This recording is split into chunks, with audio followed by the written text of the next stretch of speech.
Oke, halo semuanya. Selamat siang.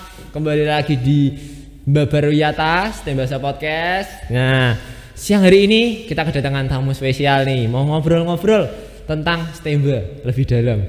Oke, langsung saja. Kita panggilkan ini dengan Bapak siapa? Bapak Sadar Junedi. Pak Sadar gitu aja ya, disapa seperti itu. Ya, Re. Loh, kok sudah tahu nama saya, Pak? Iya, saya belum perkenalan. Kan saya belum perkenalan ya. Sudah terkenal ya. Wah, ya. Memang Pak, ketua OSIS kan. memang sudah di mana-mana itu Pak, di reklame itu saya ada Pak. Orang hilang tulisannya Pak. Ya, seperti itu. Oke. Sebelumnya siapa sih Pak Sadar ini? Pasti kalau apa ya, untuk warga Stemba yang sudah lama pasti sudah tahu Pak Sadar ini siapa, terkenal dengan apa. Tapi untuk teman-teman yang baru gabung kelas 10, mungkin yang bisa naik kelas 11 yang belum berangkat karena masih daring, nggak tahu. Nah, sebenarnya gini, Pak Sadar itu di sini sebagai apa? Atau yang membuat Pak Sadar itu terkenal gitu di kalangan masyarakat Stemba? Oh ya, terima kasih Mas Re waktunya. Siapa? Ya, saya sapa dulu ya. Assalamualaikum warahmatullahi wabarakatuh. Waalaikumsalam. Tiada hari tanpa prestasi. Oh, sudah lupa ya. Bukan gitu. Ya, krunya nggak di briefing Pak. Jadi begini narasi awal dari saya panggil Ray aja ya. Iya, Pak. Jadi untuk saya perkenalkan ini biasa disapa Pak Sadar oleh anak-anak atau siswa. Seharusnya tidak seperti itu ya, saya biasa-biasa saja sebagai guru yang mengajar, punya siswa. Kemudian ya seperti guru yang lainnya ya, kita memiliki tupoksi namanya tugas pokok dan fungsi. Saya asli Semarang, lahir di Semarang, punya istri orang Semarang, dan beranak pinak di Semarang. Tinggalnya di mana Pak? Di Semarang juga? Di Semarang juga, di Sabta Marga Krapiak, Penerbat ya. Jadi jauh saya, ya? Ya 8 sampai 9 kilo dari sekolah. Jauh. Ini terus kan ya. Yes. Saya mulai mengajar itu kalau dihitung tahunnya, saya itu pernah mengajar di sekolah swasta, tidak saya sebut sekolahnya ya. Di swasta itu sudah hampir 6 tahun. Terus ke negeri. Pertama tidak di STMK 7, saya mengajar di negeri pertama di SMP 39. SMP. Jadi Sompok saya, ya Pak? Di Sompok, betul, di Sompok. dekat apa itu kuburan Kesambi ya. Oh, enggak ngajar di kuburannya Pak? Enggak ya? Enggak. SMP saya itu terkenal SMP mewah itu ya. Mepet kuburan, mepet arwah. Penonton kasih tepuk tangan. Maksudnya itu sekolah yang sangat dekat dengan apa itu? Iya Pak. Ya, gitu ya. Iya. Saya di situ berapa tahun ya? Lama sekali sebenarnya, juga lama ya. Saya hitung 2000 ya, kurang lebih hampir 10 tahun lah ya. Hampir 9 tahun. Terus saya masuk sini ya 2011. Berarti awal 2011, persis 10 tahun saya di sini. Mengajar anak-anak yang saya pertama kaget di sini melihat. Kaget ya Pak? Ya kaget karena tadinya saya mengajar anak-anak yang baru lulus SD, masih umbelen gitu kan. Saya juga umbelen Pak. Ini kita tutup masker. Belum ada brengosnya gitu kan. Dan pokoknya beda dengan anak SMK, apalagi SMK 7 Semarang, Stemba. Semua orang angkat topi ya. Itu ketika saya di luar sana. Jadi anak-anak saya, kamu setelah SMP ini melanjutkan kemana? Ada yang mengatakan SMK itu lupa Stemba. Stemba, saya bingung. Oh, Stemba itu STM Pembangunan. Oh iya, bagus. Banyak anak didik saya yang waktu di SMP yang bercita-cita ingin sekolah di sini. Gitu. Itu sepintas saja ya. Jadi saya ya seperti itu, tidak ada yang disampaikan wah ini jadi terkenal atau tercemar. Enggak. Tidaklah, Re. Iya. Ya, itu tadi udah tahu kan sama Pak Sadar itu, dan alurnya dia dari mulai ngajar di SMP sampai sekarang di SMK yang dia kaget karena dulu ngajar siswa yang umbelen, terus sekarang ngajar yang brengosen. Nah itu. Nah, Pak Sadar itu di sini apa ya? Ya tadi Pak Sadar beliaunya bilang kalau tidak terkenal itulah. Cuma memang banyak orang yang tahu dan pasti punya pengalaman sama Pak Sadar itu. Dan tentunya pengalaman yang lucu banget ya itu. Ngomong-ngomong desas-desusnya ini Pak. Waduh, kok desas-desus kayak di televisi aja ya Pak. Pak Sadar itu punya hobi yang menarik, mengurangi rambut orang lain Pak. Apakah itu benar Pak? Apakah itu benar Pak? Ini perlu diluruskan ya. Oh iya. Maksudnya rambutnya Danu ini diluruskan. Jadi saya bercerita waktu di SMK saja ya. Begitu saya masuk sini, saya suka sekali dengan budaya ataupun kebiasaan disiplin, kebiasaan keramah tamahan ya. Sifatnya ini menggugah. Jadi gini ada pepatah mengatakan bahwa tidak kenal maka tidak sayang. Saya itu saya pegang betul kalimat itu. Karena memang apapun Anda tidak mungkin kenal dengan laptop yang ada di depanmu ini misalnya. Kalau Anda tidak mengenalinya, kamu harus menyayanginya, kamu harus memahaminya. Nah SMK 7 ini saya kenal dulu, terus saya sayangi, saya pahami dan seterusnya. Jadi begitu hobi saya itu mengurangi rambut siswa. Saya harusnya lah Pak itu Pak. Ya.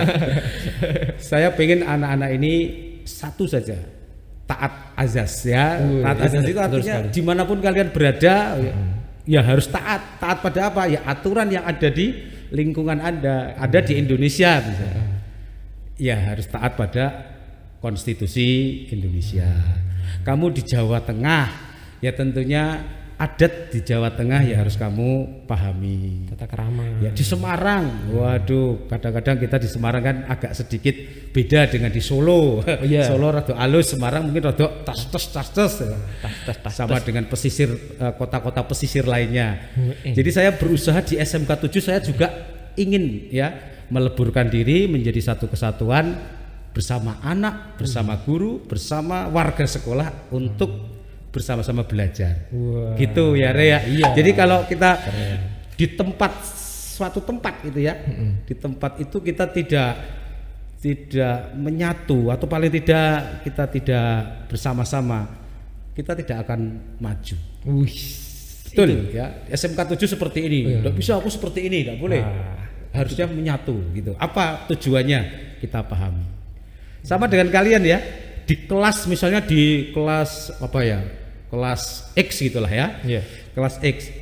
Kamu di situ ya tentunya harus menyatu dengan teman-temanmu, harus bersatu, harus bersama-sama. Tujuannya apa? Yen rame yo rame bareng. Ojo sampai ada yang ketinggal. Gurune ngajar serius yo serius kabeh. Ya itu. Nanti pas guyon yo guyon. Ada siswa sing pas guyon malah serius. Barang kita serius malah guyon. Nah itu banyak Pak. Namanya the false student. Student yang fals itu ya. Sangat ya bahasa Italianya Pak Sadar bagus banget. Oh bukan ya, bukan.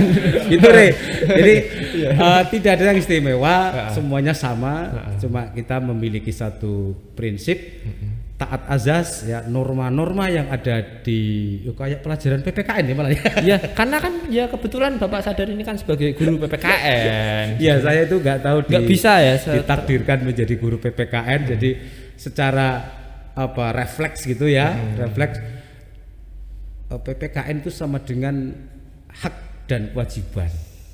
Itu aja. Kalau Anda tahu haknya apa, wajibannya apa, ya kamu sukses lah. Itu dia. Itu ya. Ya, keren banget. Terus juga yang diinginkan Pak Sadar itu adalah apa? Identitas kita sebagai warga SMK Negeri 7 Semarang yang ciri khasnya rambutnya rapi. Gitu. Dia ingin identitas itu selalu ada pada setiap siswanya. Jadi mau kita ada di mana-mana pun, ini pasti SMK Negeri 7 Semarang ini kelihatan dari rambutnya ini. Sudah terlihat sekali. Iya, itu salah satu kebanggaan identitas. Saya sarankan Anda masuk di sini memang ada satu hal yang memang kalian harus taati juga, yaitu model rambut yang memang begitu. Jadi kita 4 tahun saja Anda digembleng di sini. 4 tahun saja. Tidak perlu Anda memikirkan fashion yang aneh-aneh ya, terutama untuk rambut cewek bagi yang tidak berkerudung ya, bagi yang muslim itu ada aturannya.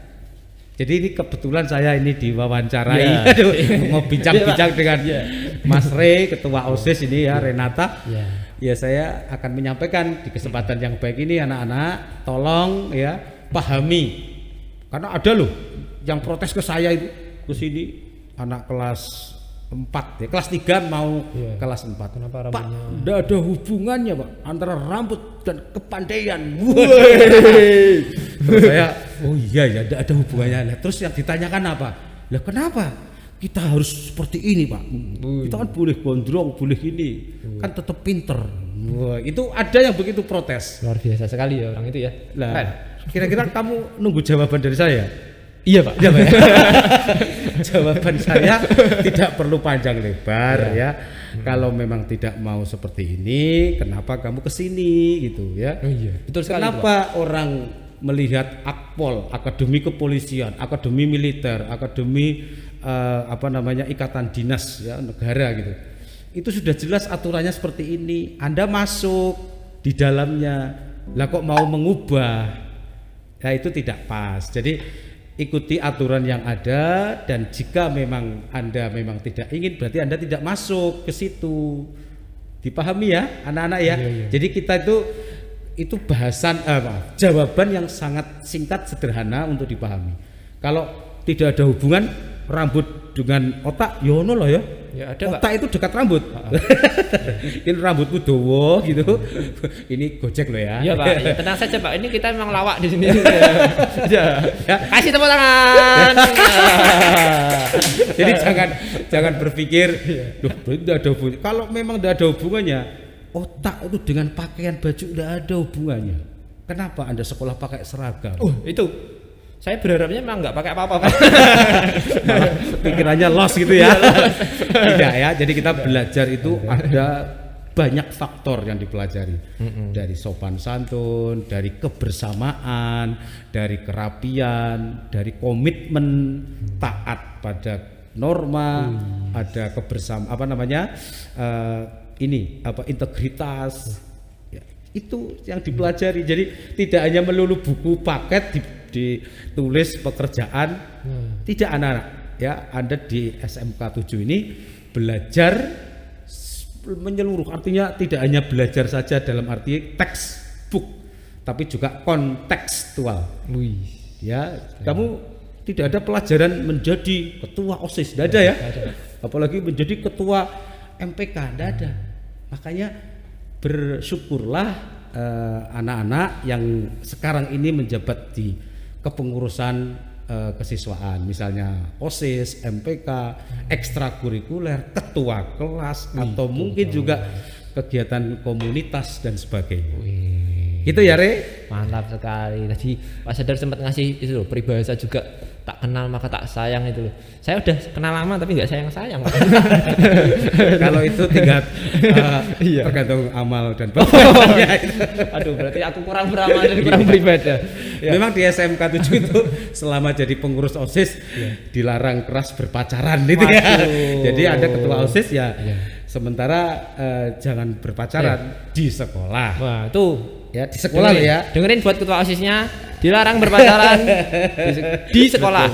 Garis bawah tidak diketahui oleh pihak sekolah. Ya itu ya.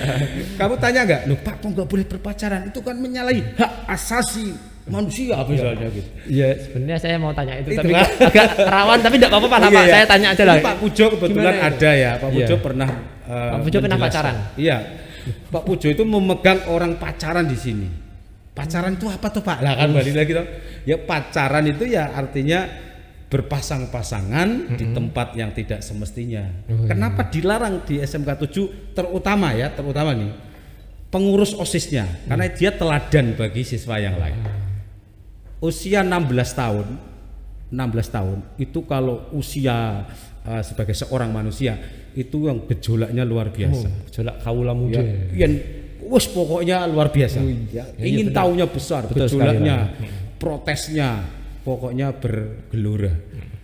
Bisa dibayangkan, misalnya Anda itu memiliki pacar, besok ujian praktek yang sangat penting, ujian nasional tuh UKK ya, ujian kompetensi keahlian, terus putus misalnya. Wah, langsung galau. Bukan galau lagi, karena pikirannya belum dewasa, apapun akan menjadi dilakukan ya, apapun dilakukan ya, karena stres itu. Beda dengan anak yang sudah dewasa, ini bukan berarti nanti kan kalau putus Pak, kalau nggak putus kan enggak. Kalau nggak putus, jiwa, ya jiwa ataupun kestabilan mental adik-adik atau anakku ini itu memang tidak atau belum stabil, belum mapan, jadi berbahaya bagi masa depan kalian jika masih muda, riskan gitu. Ya, bukan putus saja lah, ada masalah, Anda mesti akan terganggu. Betul ya, Re? Nggak ngingetin makan gitu nanti galau Pak. Itu namanya bucin Pak, kalau anak sekarang itu. Pak Sadar tahu bucin? Bucin itu makanan apa itu? Bukan Pak, bucin itu budak cinta. Weh, itu Pak. Jadi anak sekarang itu budak cinta. Oh ya. Aku nggak diingetin saya makan. Itu dijelaskan bucin sudah tahu ya, budak cinta. Berarti cinta minded gitu ya? Iya. Kalau gabut itu apa itu? Gabut itu kemarin saya dapat penjelasan gaji buta Pak. Tapi lebih apa ya, anak-anak muda lebih banyak menggunakannya kalau nggak ada kerjaan. Wah aku gabut. Oh gitu ya. Tapi kemarin saya dengar dari ini yang nyoteng ini, kru-krunya ini. Ayo kayak Pak Sadar kayak lo dibantu ojo gabut ah. Ini maksudnya gabut nggak ngapa-ngapain, kayak ngapa-ngapain. Tapi mungkin kalau dipanjangin gaji buta ya. Gaji buta. Gini Pak Sadar. Pak Sadar kan udah ngajar di sini lama. Ada nggak sih kayak pengalaman yang bagi Pak Sadar paling membekas di sini Pak? Dalam mengajar ya, Re? Dalam mengajar atau? Iya. Yang jelas mengajar seorang guru, saya kira semua guru ya. Dalam mengajar itu pasti pakai hati. Kalau mengajar tidak pakai hati, itu kelihatan sekali. Tidak peduli seperti robot. Makanya kalau Anda masuk aplikasi apa, ada ditanya gitu kan, ada bukan robot itu bukan kan? Itu Pak. Itu aja bukan itu maksudnya ya. Jadi guru mengajar harus dengan hati. Artinya apa? Kita menganggap, memposisikan siswa itu pada kemuliaan. Kemuliaan dimuliakan, juga diperhatikan, disayang ya. Apa yang menjadi jadi kamu sebagai siswa itu melihatnya kadang dari kacamata yang nyinyir gitu ya. Iya. Wah, Pak Sadar kayak waduh. Oh, Pak Pujo. Waduh. Kayak underestimate. Padahal tidak sama sekali. Semua guru dengan caranya yang masing-masing ya. Bapak Ibu guru kamu itu tidak mungkin sama. Saya ngajarnya pasti beda dengan Pak Pujo, dengan Pak Zakaria, dengan Pak Yudi, atau mungkin dengan Bapak Kepala Sekolah, dengan Bapak Ibu guru yang lain, pasti beda. Apalagi seorang ibu guru ngajarnya lebih lebih intens. Makanya seorang ibu guru itu kamu harus lebih dekat secara hati. Jangan disakiti, jangan disepelekan. Karena seorang ibu itu ya seperti ibu kalian ya. Ada apa namanya, lebih ya, sensi yang lebih. Karena memang mengajar itu dengan hati. Kalau seorang bapak kebapaan, dia tidak perlu dekat, tapi dia cukup memandang dari jauh siswanya. Ketika terpojok di dinding sekolah atau dinding kelas, nangis didekati. Ada Pak? Kekurangan uang dek gitu. Ada. Aku serius loh ini. Jadi ada dulu kan zamannya LKS tahu ya? Iya tahu. LKS itu buku lembar kerja siswa. Itu kan membeli. Ada yang tidak bisa membeli sampai menangis.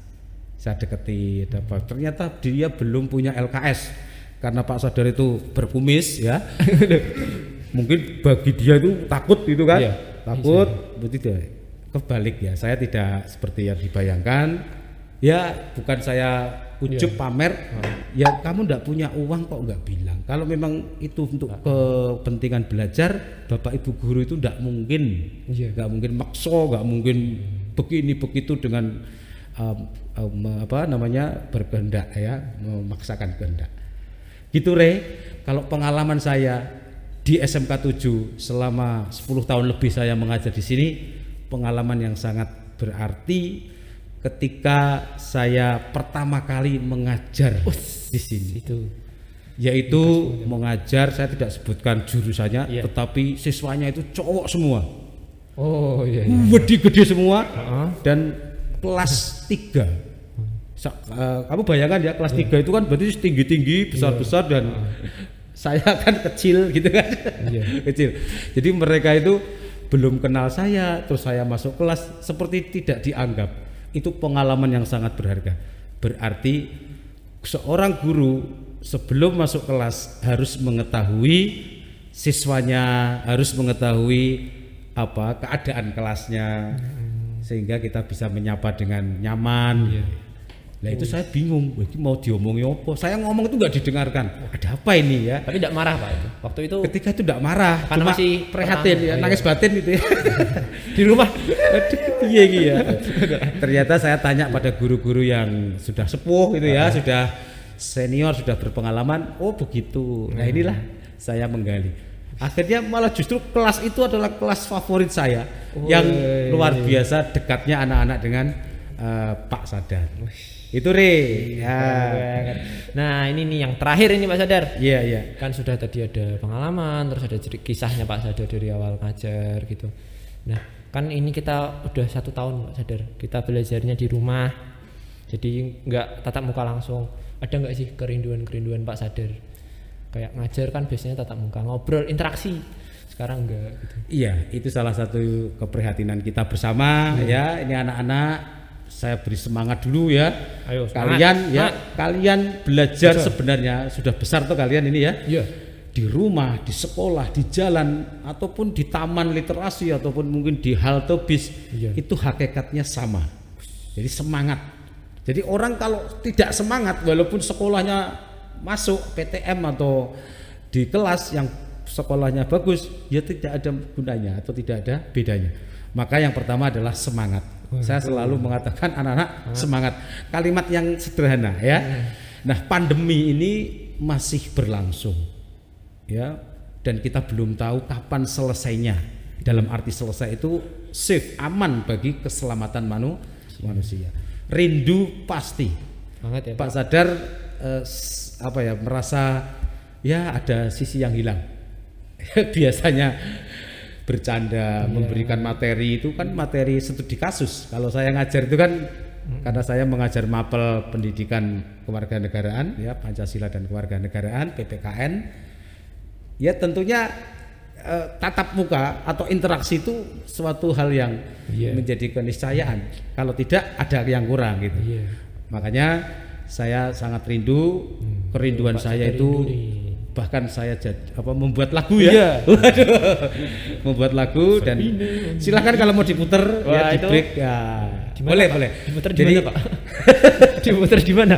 Ya, di YouTube-nya ada Pak Sadar lagi bernyanyi tentang kerinduannya. Ya, itu menggambarkan kerinduan seorang guru pada siswa yang lama tidak datang ke sekolah, tidak ada belajar bersama di kelas dan seterusnya. Wih, keren banget. Itu dia cerita kisah-kisah dari Pak Sadar yang luar biasa. Terus dia pesan-pesannya juga banyak buat kita semua biar tetap semangat dalam belajar, walaupun daring kita harus tetap semangat agar kita juga sukses.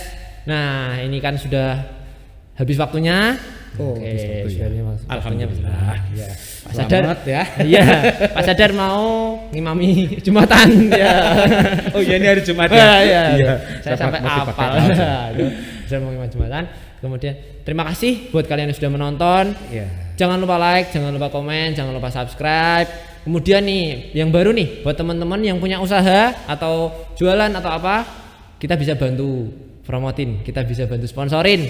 Ya nanti langsung aja DM di Instagramnya Potret 7 ataupun komen aja langsung bisa. Nah, Iya nanti ada kontak person yang kita kasih. Ngomong sih banter. Kamu sok-sokan profesional kamu. Penontonnya di studio luar biasa ya. Iya, ramai sekali ini Pak. Ada jutaan umat manusia di sini yang diwakilkan oleh 4 orang. Oh iya. Oke, sekian dari saya. Terima kasih Pak Sadar. Sama-sama Riz, sukses ya, semangat. Oke. Belajar jangan lupa. Siap Pak Sadar, kita belajar terus. Oke. Sekian dari saya. Terima kasih. Sampai jumpa.